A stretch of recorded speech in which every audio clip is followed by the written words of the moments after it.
बाबा साहब की हत्या की गई कांग्रेस के द्वारा, और हत्या इसलिए की गई कि बाबा साहब 25 नवंबर 1956 को नेपाल में बहुत बड़ा बौद्ध सम्मेलन हुआ। बाबा साहब बौद्ध धर्म को स्वीकार किए थे, और बौद्ध धर्म को स्वीकार करने के बाद जब वो सम्मेलन में उनको सहभागी हुआ तो उन्होंने बोले और बोलने के बाद उन्होंने कहा कि अगर मैं 2 साल तक जिंदा रह जाता हूँ तो पूरे विश्व को, पूरे भारत को बौद्धमय कर दूंगा। तो साथियों, उस समय की जो व्यवस्था थी, जो आरएसएस की, कांग्रेस की व्यवस्था थी, मंशा थी, उसके अनुरूप था। इसलिए उन लोगों ने षड्यंत्र करके मात्र 11वें दिन उनकी 6 दिसंबर 1956 को मृत्यु हो गई, और उनके शरीर का पोस्टमार्टम भी नहीं कराया गया। इससे साबित होता है कि कांग्रेस के द्वारा, आरएसएस के द्वारा उनकी हत्या की गई, सिर्फ इसलिए की गई कि अगर देश बौद्धमय हो जाता है तो देश में कोई भी समस्या नहीं बचेगी, और समस्या नहीं रहेगी तो यहाँ 3.5% के लोगों का वजूद नहीं रहेगा। समस्या रहेगी तो उनका वजूद रहेगा। इसलिए उन लोगों ने षड्यंत्र करके बाबा साहब का 6 दिसंबर 1956 को हत्या करवा दी। बाबा साहब का अधूरा सपना रह गया। जो अधूरा सपना था, आज उस अधूरा सपना को पूरा करने के लिए राष्ट्रीय पिछड़ा वर्ग मोर्चा पूरे भारत में फूले साहू अम्बेडकरी विचारधारा को गांव-गांव, घर-घर, जन-जन तक पहुंचाने पर संकल्पित है। आज डॉक्टर बाबा साहब अम्बेडकर का परिनिर्वाण दिन है। पूरे विश्व में इस दिन को बाबा साहब को याद किया जाता है। तो क्या लगता है कि आज बाबा साहब का परिनिर्वाण दिन है, पूरा विश्व आज के दिन डॉक्टर बाबा साहब अम्बेडकर को याद करता है, तो आप क्या कहेंगे इस पे? बाबा साहब डॉक्टर भीमराव अम्बेडकर भारत में संविधान निर्माता के तौर पर लोग जानते हैं, और भारत ही नहीं, पूरा विश्व उनका परिनिर्वाण दिवस और जन्म जयंती मनाता है। बाबा साहब डॉक्टर भीमराव अम्बेडकर पिछड़ों के मसीहा थे, और SC ST OBC माइनॉरिटी के मसीहा थे।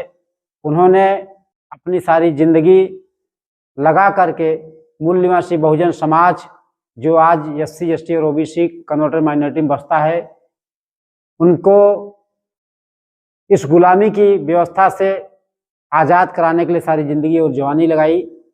बाबा साहब डॉक्टर भीमराव अम्बेडकर 14 अप्रैल 1891 को उनका जन्म हुआ।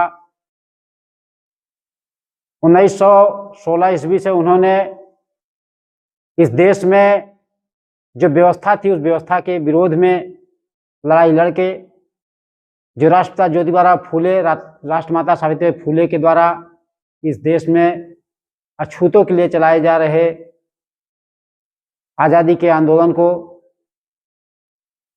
और शूद्र के लिए चलाए जा रहे आज़ादी के आंदोलन को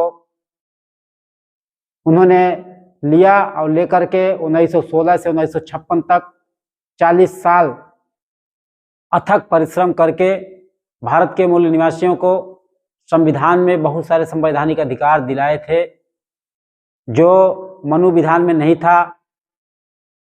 दिसंबर 1927 को बाबा साहब ने मनुस्मृति नाम के जो धर्म ग्रंथ थी उन लोगों की, उसको उन्होंने जलाया, और महार तालाब का आंदोलन किया, काला राम मंदिर का आंदोलन किए, इंग्लैंड से गोलमेज सम्मेलन में मूल निवासी बहुजन समाज के लिए 4 अधिकार ले आए, जिसमें पहला अधिकार था जनसंख्या के आधार पर पर्याप्त प्रतिनिधित्व, दूसरा अधिकार था सेपरेट इलेक्टोरेट, तीसरा अधिकार था डुअल वोटिंग का अधिकार, और चौथा अधिकार था प्रौढ़ मताधिकार, जिसको गांधी ने, कांग्रेस ने, जवाहरलाल नेहरू ने, इन लोगों ने षड्यंत्र करके, आमरण अनशन करके 24 सितंबर 1932 को ऊपर के तीनों अधिकार खत्म करा दिए। 2 अधिकार षड्यंत्र पूर्वक उसमें शामिल किए, जिसमें ज्वाइंट इलेक्टोरेट और 10 साल के लिए राजनीतिक आरक्षण।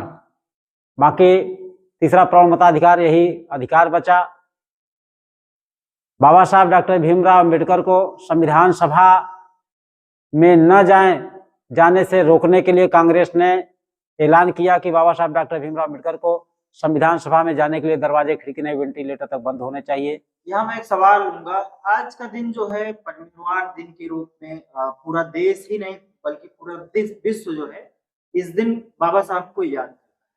वहीं एक बड़ा आरोप भी लगता आया है कि डॉक्टर बाबा साहब अम्बेडकर की जो है सुनियोजित तरीके से हत्या करने का काम किया गया। क्या कहेंगे आप इसमें? बाबा साहब की हत्या की गई कांग्रेस के द्वारा, और यह हत्या इसलिए की गई कि बाबा साहब 25 नवंबर 1956 को नेपाल में बहुत बड़ा बौद्ध सम्मेलन हुआ। बाबा साहब बौद्ध धर्म को स्वीकार किए थे, और बौद्ध धर्म को स्वीकार करने के बाद जब वो सम्मेलन में उनको सहभागी हुआ तो उन्होंने बोले और बोलने के बाद उन्होंने यह कहा कि अगर मैं 2 साल तक जिंदा रह जाता हूं तो पूरे विश्व को, पूरे भारत को बौद्धमय कर दूंगा। तो साथियों, उस समय की जो व्यवस्था थी,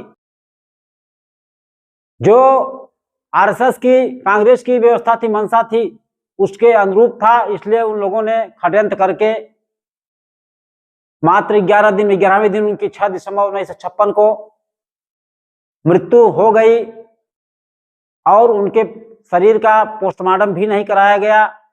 इससे साबित होता है कि कांग्रेस के द्वारा, आरएसएस के द्वारा उनकी हत्या की गई। सिर्फ इसलिए की गई कि अगर देश बौद्धमय हो जाता है तो देश में कोई भी समस्या नहीं बचेगी, और समस्या नहीं रहेगी तो यहाँ 3.5% के लोगों का वजूद नहीं रहेगा। समस्या रहेगी तो उनका वजूद रहेगा।